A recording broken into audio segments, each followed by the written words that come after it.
Welcome to Let's Talk Cardano, presented by the Cardano Foundation. In each episode, we delve deep into the transformative world of blockchain technology.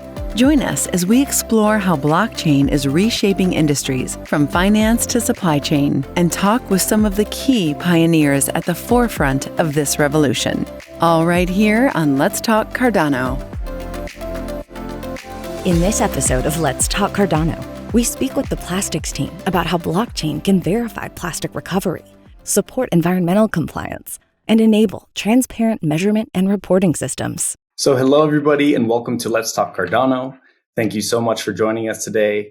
Today, we're joined by the Plastiks team, which is a climate tech company who's using Cardano as core infrastructure for plastic recovery, recycling, and reporting. So Plastiks is also right now proposing a Project Catalyst Fund 15 initiative, which is focused on national level measuring, reporting, and validation systems, also known as MRV, and I think colloquially known as MRV, along with UNDP country teams. So their goal is simple but ambitious. They want to make verified plastic recovery transparent, auditable, and scalable, all while using the Cardano blockchain. So we have André with us, founder and CEO of Plastiks, who's leading the company's strategy and work with public institutions. Thank you. Thank you, Jacob.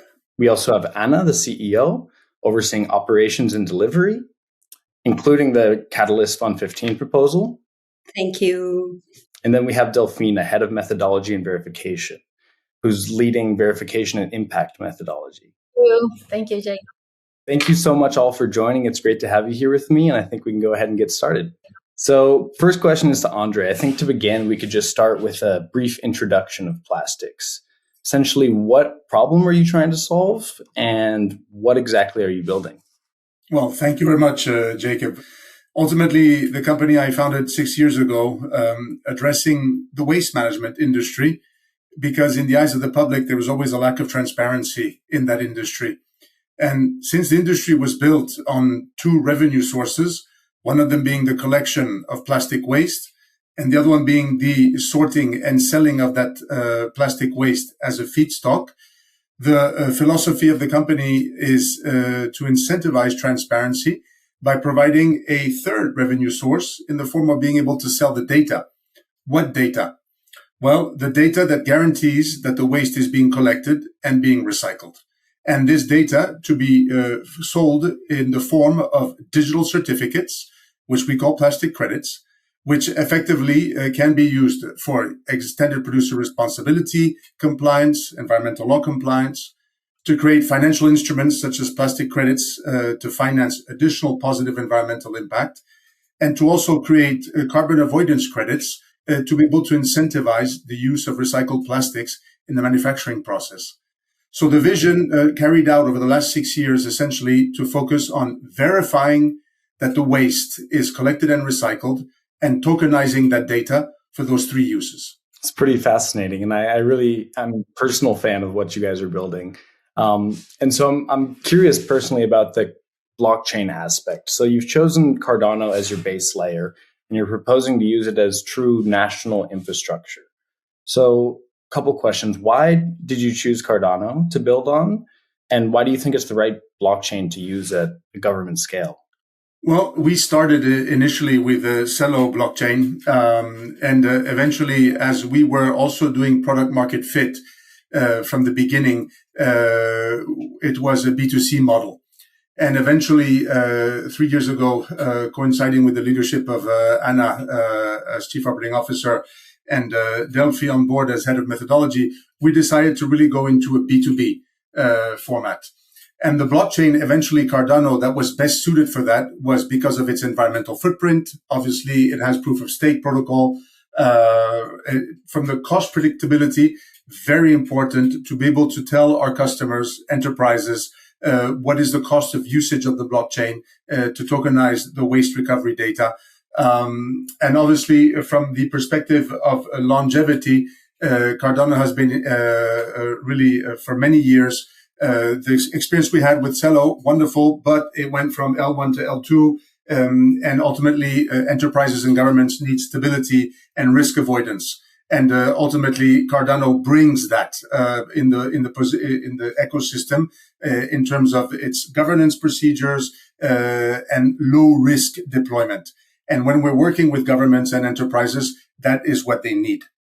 So green, cheap, longevity. Sounds like you touched on a few points there, a few different strengths of Cardano. I would add predictability. Predictability. Yeah. Governments need to know that when they're using the platform, what the budgets are on an annual basis. And you can't basically have unforeseen costs. So having cost ranges that are predictable is what ultimately Cardano offered as an enterprise solution. Incredible. Thanks so much for that. You're welcome. And now I'd like to turn to Ana about the Fund 15 proposal. So could you tell me a bit about what you're proposing here with Plastiks, and what does success in Fund 15 look like for you? And what does success look like for Cardano? Our proposal is around, you were mentioned before, the measurement, reporting and verification system adoption in country level. In this case, with the pilots, we are starting with Armenia, thanks to UNDP, and El Salvador, thanks to UNDP. The success of this is that we deliver a working system for people to use. Which people? Governments, operators, auditors, waste pickers. So this system has to be adapted, that the technology and the blockchain is a bridge of environmental impact and social impact, and in a country level stage. And for Cardano success means like is a case of real utility, and real utility for on-chain records to prove the impact, and as well to scale to more countries. And so what makes Armenia and El Salvador a good starting point for Plastiks? Was things I have to say, thanks to the Emurgo Labs, was like an accelerator. We have two sessions with them, and we have these country offers, like they are working and they were looking for a projects like this. They are for us good starting points, because in the case of Armenia, they are designing to implement the legislation of the EPR, the Extended Producer Responsibility legislation, this year. And as a country, they want to have, and as a new country on board this legislation, they want to have another layer of this way to work, that is the technology and the traceability verification on-chain, thanks to our platform, but as well the layer to have a blockchain in Cardano that mentioned by André is trust because of rates, of budget, of the way to use, of the reputation Cardano has. And this kind of movement of this rollout of the clear plan of the legislations in Armenia is very good starting. In the case of El Salvador is similar. For us as well, is very grateful to work with some different cultures, but El Salvador as well. I'm a Latin American, so I'm from Venezuela, and work with El Salvador is something that is close to my culture, so it's as well good to good personal relation, but put again the technology in their moment of the legislations, because they have started the legislations, and this kind of wins that help us, because the legislation and the technology in blockchain is really good model then to escalate to other countries. Amazing. So it sounds like these two countries were all just quite well suited starting points for you, and then the work with UNDP expedited that. Mm-hmm. It's super interesting. And are you expanding to any other countries in the future, or do you have other plans? I will like this complete the question by André. Yes. Well, actually, the countries that we're working in, El Salvador, Armenia, are countries, as Ana mentioned, that do not have extended producer responsibility legislation in place, and are actually in the process of implementing. So you have 198 countries in the world, 63 of which do have extended producer responsibility for the last 20 years. Most of them are in Europe. They started without blockchain, And in the countries that do not have it, they're considering leapfrogging into blockchain because, as Ana mentioned, they want to embed in the compliance infrastructure the traceability and the transparency. So all of the countries across the world that are in the process of adopting EPR are, for us, our greenfield. And ultimately, the importance of working with Armenia and El Salvador is precisely to showcase how Cardano blockchain infrastructure can be part of a national compliance infrastructure for all the waste actors involved. Awesome. Well, I'm looking forward to seeing where you guys are expanding in the future. It sounds like there's a lot of opportunity there. Thank you. Thank you. You said, was it 68 countries? 63 have it and 198 in total. So we've got more than 100 countries plus that are greenfield. So the world is your oyster. Well, we aspire to be the world reference in basically plastic recovery, verification and tokenization of data. So greenfield, run. Perfect. Yes, and we are clear about to create this structure, a system that around the compliance and traceability altogether as a value of the proof. And on that topic of proof, I'm a bit curious about how how those verified kilos of plastic actually get onto the blockchain. So how do you ensure that the plastic recovery is recorded on Cardano in an accurate, trustworthy, and tamper-resistant manner? I guess this one's a question for Delfina. So first of all, our methodology is based and aligned with ISO. Actually, we do have the ISO 9001 certified last year. That's a really important achievement for us. That means that the world recognized the international standard ISO. So we are very, very in a very good position.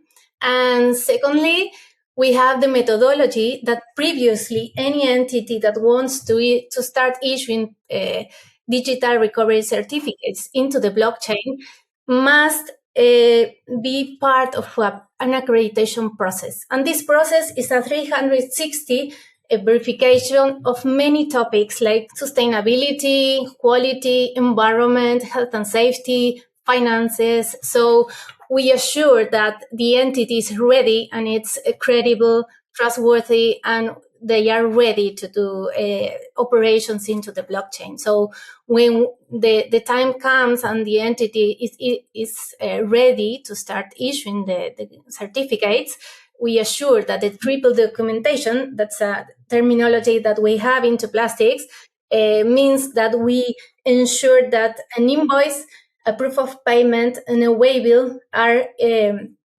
very good, the documentation that we need, and they upload it correctly into the blockchain. So verifying all the process since the beginning, since the very first contact with the entity, that's how we ensure that we can provide very good data, technically very trustable, and it's tamper-proof. Interesting. And this accreditation, is it done by a third party, or how is that process carried out? Okay, it's done by us. It's a methodology designed 100% per plastics and by plastics. And it's, as I mentioned before, it's aligned with ISO integrated management system. That means it's aligned with ISO 14001, 45001, and 19001. Based on my background, I am internal auditor for all of those ISOs.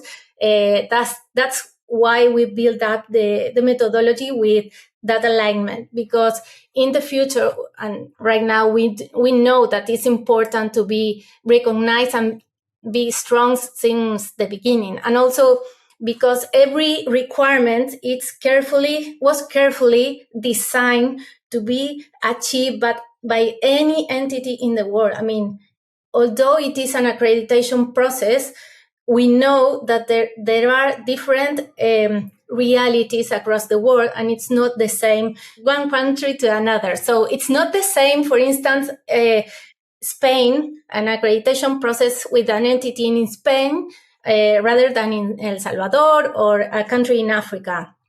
We know that, and then we did our best to find out the best methodology that can be replicated in every country.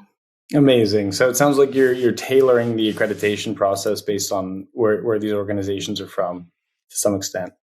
And it's important to note, Jacob, that customization is standardized. So ultimately, the customization is standardized per country.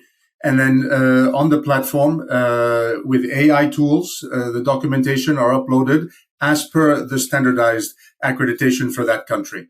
And that way we can ensure consistency across the world where we're operating, because we are operating in 22 different countries. And that obviously, since we've been in business for the last 6 years and the methodology has been developed, it has been precisely the secret sauce of how to standardize accreditation and verification in each of those jurisdictions. It's like find the balance between, as I mentioned, Delfina, obviously the standards of the procedure of the methodology with the alignment with the ISO, the tailor-made of every culture and structure or system that is not the same as Spain, that Kenya, or that in Armenia. And so understand this, and the scale to use technology to be more efficiency with timings and with the use of trust data that was mentioned. Delphi has the trustable data. Interesting. So then once these entities are accredited, they're free to upload their plastic credits or their verified kilos onto the Plastiks platform. Correct. That documentation is uploaded, verified by AI tools and manual intervention. And then they are allowed to, according to smart contracts, mint the CIP68 NFTs, which capture certain data points, invoice number, date of invoice, type of polymer, quantity of polymer, and of course the destination.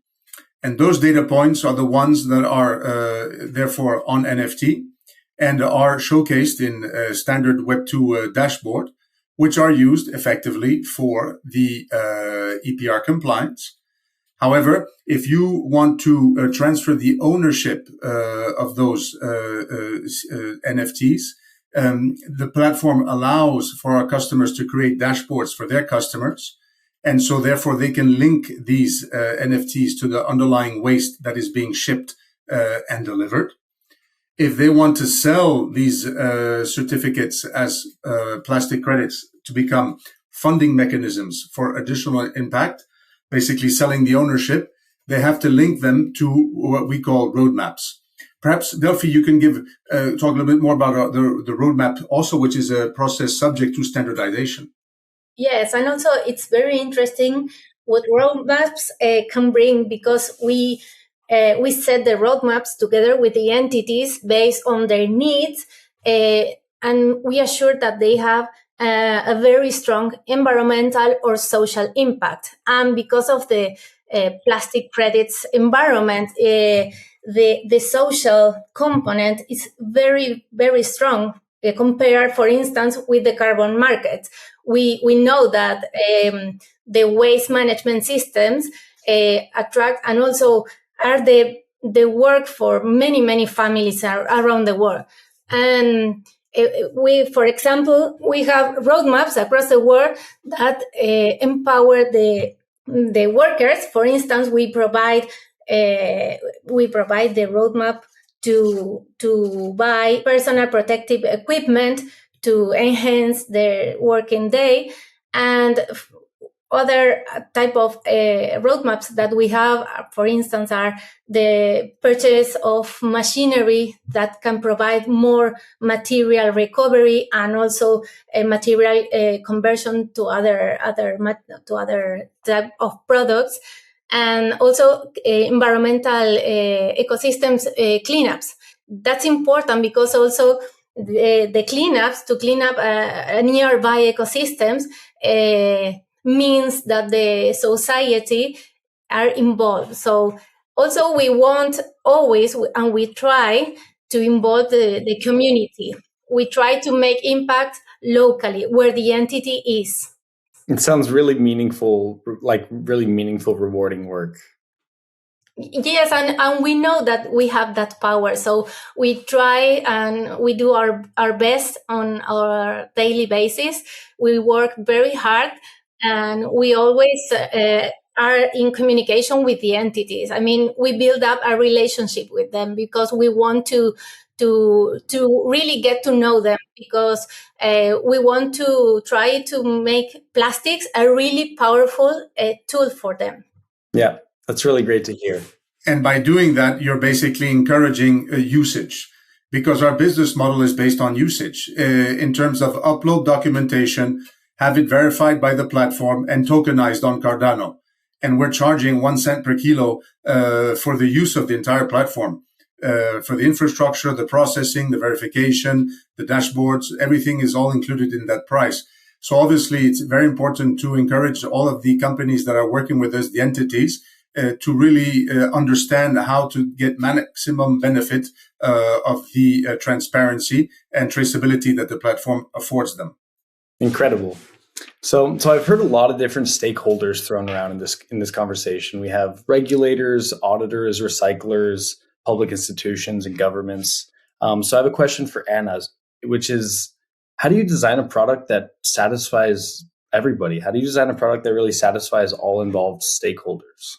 In our platform, the product we are using, the principle is one source of trust. So the different screens for each role. So the role is the stakeholder that is a regulator or an auditor has different user flow screens in the platform. Is the regulator maybe because they are using that they can use to check other things that they need. The same trust that we have with a stakeholder that is an entity. They need the UI experience in the different interfaces with a very UX research we made, following the methodologies as well and following the market feedback. We has another user flow. So it's the same platform, but we know which is every stakeholder, every user persona use the platform according to their needs. And this is the way we were building, and I have to say 6 years as well, we were building in the beginning a platform to the use of B2C, now to the use to B2B or institutional. So as well, it's a daily work that we are receiving market feedback, and then we are adapting with the methodology and the automatization, of course, to the standards as a service, as a technology, as a service. And in that way, we are creating this data, we were collecting of all these workflows, and clearly every user flow is different stakeholders, so different kind of user flows. I don't know if you want to add something more, Delphi, about this and André, but the globally of how works the product or the building of the product is this way. Well said, Ana. Just to underline that we have been building for 6 years. We initially started as a B2C model, so the product market feedback allowed us to basically say that the B2B model is the right way. A key component, perhaps to mention, is the accelerator role in all of this. With, as Ana mentioned at the beginning, with Emurgo Labs, they have processes of how to collect product feedback from the different stakeholders involved in the what they call sprints, I guess, or cohorts. Actually, is the word cohorts. Mm-hmm. And with cohort 1 of the Emurgo Labs Accelerator, we got to really learn from the Armenian government what was going on. And with cohort 2, we got to learn from the Salvadorian government and Indian government. And so that's very important. Now, in gathering that feedback, it's very important to make sure that there is the possibility to create proof of concepts along the way, so that when you collect the feedback, you're creating the proof of concept, you get the feedback, i.e., UI, functionality, and then you get the sign off on that. Taking into account, obviously, regulation, taking into account the different things. An example is certain data has to be kept in a certain country, it cannot be kept abroad. So that's a little check that has to be done. All these types of things are what has gone through the accelerator programs. And that's, from our point of view, a must. An accelerator program is really a great opportunity for product market feedback, as an example. Obviously, the operative way is work with an agile methodology that is quite useful in technology, then to make this kind of sprints. And after that, obviously, make our retros with the tech team to see how is the use, the feedback from the market, and then the result of the UX and UI experience according to the daily basis. And let's not forget the big elephant in the room. Under Delphi's leadership, we did get ISO certification. ISO is an international standard which expects you follow certain steps. Perhaps Delphi can give a little description of that. It's very good point, André. Thank you. Because the scope for the ISO 9001 that we certified last year, it's not only our methodology. It begins with the communication, the proposals, how we build up, how we try to understand the needs from the market. And then, of course, the methodology until the verification of the digital recovery certificates issued in the blockchain. So for us, it was a really, really massive achievement. It took us many, many months to prepare, and also because we all work remotely, and I was leading the process within Ana and Estefania, another colleague, and it was very, very, very, very inspiring to work like this remotely. And yes, I think that this achievement also provide us with the strong commitment and the component that we need for the methodology, that is to be trustful and to be a really good tool recognized by the international market. Congratulations. I'm sure that felt incredible to finally get that done. Yeah. Thank you. Yeah, you're welcome. And I'm curious also about some of the challenges that you've run into over the years. So I'm sure implementing MRV systems at a national scale is quite complex. So maybe, Ana, you could detail some of the challenges you've run into and how you've dealt with them? Yes. As you say, are complex, are the biggest challenge we have now. First, as I was mentioned before, too many stakeholders. This is roles that has to be clear, and our first thing is understand the roles of every stakeholder, and if are not clear, pues the projects going slower that we are planning. Second, the data quality, something that Delphi was mentioning. We need a strong proof from the field, so following the methodology. So when is the accreditation process, and as well the verification process. So the locations, the data of the transportation, the data of the payments, the data of the lending proof of lending.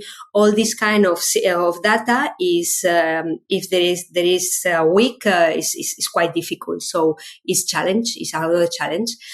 The third challenge is the payment and compliance. So national programs, or if they need many payments, or if we have this budget for the the donor, or different kind of donors, private, institutional or not, is another thing that is a challenge. So as well, speak with this kind of public, or to negotiate with them to understand that they are the standardizing of the technology to implement in country. So it's very long life cycle that we are doing, but very tough and biggest challenge that we are doing to implementation. And then finally, all these stakeholders with the technology. So with the language of people inside technology that we are adapting to automatize maximum the process inside of the platform. I think, in my point of view as a COO, I see these challenges. And I think that's one of the greater challenges just in the whole blockchain ecosystem is just the jargon and getting people to understand how they can use it and how it benefits them on a regular basis. Completely. That's why I think it's fantastic that you have built the Web 2 interface with the Web 3 in the background, because I think that's really conducive to helping people see the benefits and to facilitate the easy use of the platform. Yeah, absolutely agree. I mean, and also the challenge from a go-to-market perspective is obviously why blockchain? Why do you need to have the data on chain? And the answer to that is because the industry that we chose to work in is extremely fragmented, and EPR compliance is very difficult to enforce. And the only way that you can actually have transparency in such an industry is if all of the recovery and recycling data is on chain. So that's essentially the argument. And then obviously the risk of adopting blockchain is very important when assessing the possibility of working with blockchain. And that's where Cardano comes in, where all the boxes are checked out, because really it's low risk to use blockchain. It's really enterprise level type of solution. And so there is no risk of to the infrastructure, the compliance infrastructure that the country is using.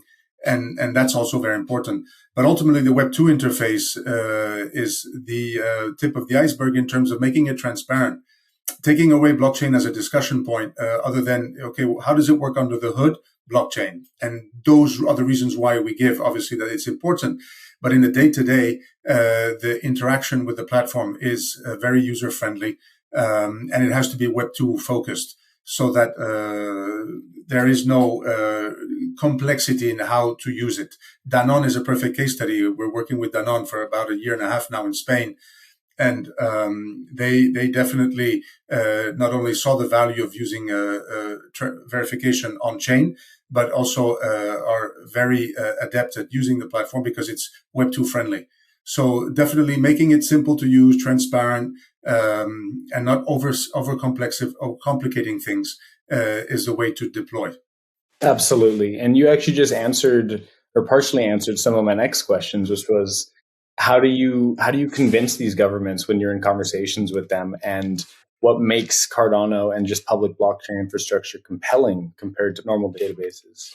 Ultimately, we have been in business for 6 years, but we are a startup. However, government does not plan on a 3-year, 2-year, 5-year basis. They plan very long term. So when they're adopting new technology, they need to make sure that there's longevity in the technology. And the data being on chain, being on Cardano blockchain, ensures that there is longevity in the recycling data. And should something happen to us for whatever reason, they know that that data is still there to be queried, is still there to be used. And ultimately, why do they want to use government's blockchain and put it on their compliance infrastructure? Well, can you imagine a world where all the recycling and recovery data is not on chain? I.e., how can you control? How can you levy taxes? How can you ensure compliance if the data is not on chain? Now, obviously, the other piece is you can't just put any data on chain. That's where what Ana and Delphi were mentioning is you need to have a standardized approach towards verifying that data so that you're not putting garbage on chain. And the governments we're working with and the customers, we are working with UNHCR, working with Barca, working with Bayer Leverkusen, and more and more people and more institutions, is ultimately because they trust the methodology as how to verify the source data.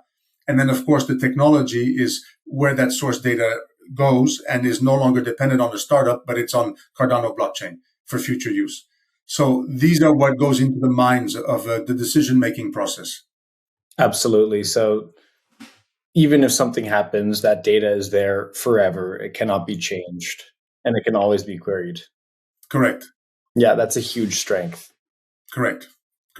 And so also from your perspective, what does Plastiks demonstrate about where Cardano fits into real world systems over the coming years?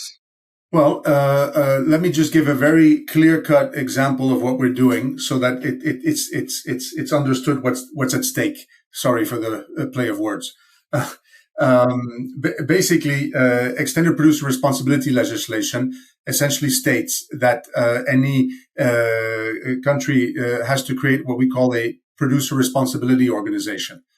And a producer responsibility organization called a PRO is essentially an organization that is comprised of all companies that produce single-use packaging in a particular market, in a country. And these companies have to pay into this PRO certain fees so that they can finance essentially your recovery systems in the country, collecting the waste. They can finance the logistics of these recovery systems. So basically, you may, if you're in Europe, you can know all the yellow bins. That's where you drop in your plastics. Well, those are financed by the PRO. Financed by the PRO in Spain, the PRO in France, the PRO in Germany. And that financing, which is basically paid into by all the producers, is also used for the trucks that carry the waste from those bins up to recycling and a sorting station. And they're also used to finance the stations themselves that are separating, sorting, and basically sending it to the recycler. So ultimately, what's at stake here is from day one, insert Cardano blockchain into this process so that all documentation, as Delphi mentioned, the three pillars of our methodology, are uploaded on chain so that you are generating verified data for all this activity. And then you can actually enforce compliance with the PRO. You can enforce compliance with EPR. That's what's at stake. So basically what's at stake is being the blockchain infrastructure in all countries that do not have EPR and are deploying EPR. Now, we are detecting in countries where there is EPR, Spain is one of them, Danone is a perfect example, they already comply with their auditors, with their once a year verification of what's going on. And they're demanding continuous ongoing verification. They want to have the ability to follow the data throughout the year. And that's why they're working with us. And more customers are saying, we're going to add this verification transparency layer even in Europe. But ultimately, our go-to-market strategy again, and what's at stake for Cardano, is being the public infrastructure for putting on-chain all of the recovery and recycling data by law. That's phenomenal to hear. I think here at Cardano Foundation, we have a similar outlook for Cardano, is that we want it to be the public digital infrastructure that people and organizations and governments around the world rely on. Mm-hmm. Correct. I think we're almost out of time, but I have a few last questions. To close, I'd like to go back to the Project Catalyst proposal. So I guess this is a question for Ana. So for voters there who are looking for measurable real-world impact, what would you want them to understand about your proposal? That our proposal is the ambitions that the scalability country level, only in 2 countries that we are mentioning the pilot, can be multiplied by 63. So the opportunity we have onboarding and the adoption of in Cardano, a quite ambitious volume of transactions.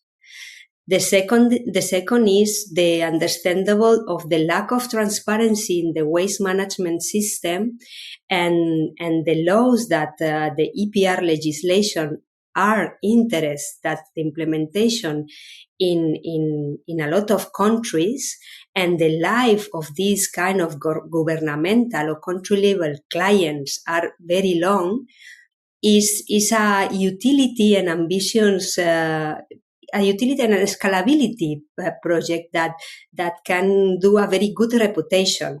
I mean, I'm very pragmatic, but I think Plastiks as well is a pragmatic project with a clear statement, with a clear scope that was mentioned this word by Delphi, and with a clear summary of every step that the process we are doing, and as well adapted to worldwide. So we are adapted with different markets. For the voters is that they want not only to do something good for the world, is to do something that we proven for the world, that there are proof around that we can track this recycle or this circular economy, not only because the words are beautiful to say, is because there are proof, and we are designing this proof to scale more and more. And obviously, say everybody wants to pay everybody wants to save the world, and we can do it. And it's not only a philosophy or a way to live, it's a proof to do it. And as well, a technology that can be a scale utility. I would like to add something. There are many projects out there doing amazing things for the planet, but if they don't communicate it, or if they don't show it with a transparent and verifiable tool, then it seems like it doesn't exist. So we are a very good tool for anti-greenwashing. And that anti-greenwashing translates into transactions, because all recovery and recycling data has to be on chain. And we're looking at hundreds of thousands of transactions yearly per market. Best of luck with your proposal. Thank you. And a bit of an unrelated question that just came to mind, but I'm just curious, how does plastic recycling actually work? We accept different procedures. I mean, what we want is to the proof that the material was recovered, was transported to a facility, and then converted into something else, but not anything else. I mean, something, a process with controls. We try always, and we do it through our methodology. We define if the processes are have the very accurate controls to avoid environmental pollution, to avoid air pollution or soil pollution. So we through the accreditation process, we ask many questions related to this. And we also ask which is the recycling process. And it's very important for us to understand this at the beginning, because we have 3 different steps, 1, 2, and 3. And the first one is about processes, about the origin of the material, the documentation that is available from the entity, and also if they will have or not roadmap. So we validate at the beginning, but we do verifications all of through the accreditation process. And in terms of practicality of what are we verifying? So in simple terms, the actual collection process basically is done, and these wastes are sent to what we call material recovery facilities, MRFs, which is the standard language used in the industries across the world, where they have to do this sorting. So in certain countries, the sorting is done by hand. In other countries, in Europe, it's done with optical sorting and mechanical separation.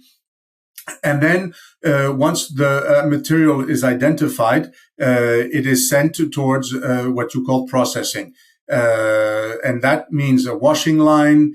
It means basically then going into what Ana mentioned, pyrolysis, to convert it into some petrol, or it is sent to a recycling facility where it's processed into beads or yarn.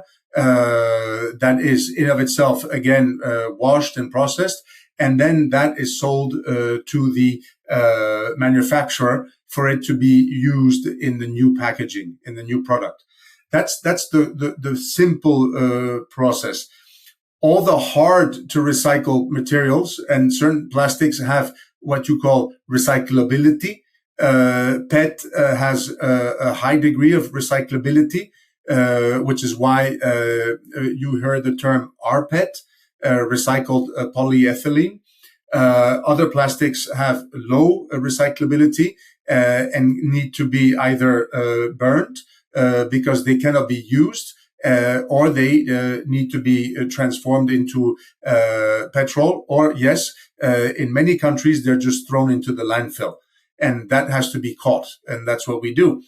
So ultimately, the point is that the plastic itself is really going through the same process across all different countries in the world, different language, different cultures, but it's all more or less the same.